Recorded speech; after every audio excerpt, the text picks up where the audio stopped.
This is our leg press machine. This exercise will work on the quadriceps, the glutes and hamstrings, a little bit of the calves as well, so pretty much everything from the waist down. Chris is in our start position. Notice we have a slightly more acute angle and a right angle at the knee joint. This ensures that when we return to the bottom position, we can get to a right angle without the weights actually hitting each other. So Chris, if you could push away from me, please. Make sure you have a core engaged neutral spine. And Chris is going to perform 3 or 4 good repetitions for me. So the coaching points we're looking for. The heels stay flat down and the whole foot flat. I'm showing you this because the compensation might be the heels lifting. We also have vertical shin alignment with the knee over the second toe. Chris is not going to the end position where his legs lock out, but he's keeping a slight bend of the knee at all times.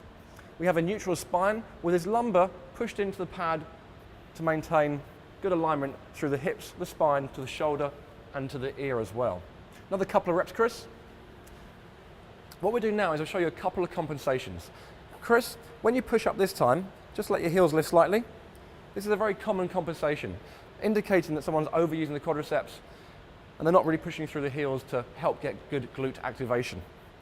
Another compensation might be adduction of the knees, so they start coming towards the midline, or abduction, where they start to flare out.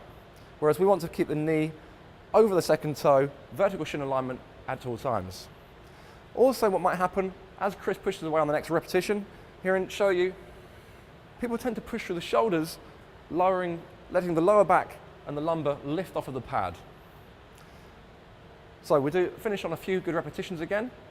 So we have heels flat down, a nice right angle, the bottom position without the weights touching, a slight knee bend, neutral spine with a lumbar into the pad at all times. Hip, shoulder and ear lined up. Nice good breathing pattern, thinking about our core activation at all times. Chris, you can lower down and rest there. So that's our leg press.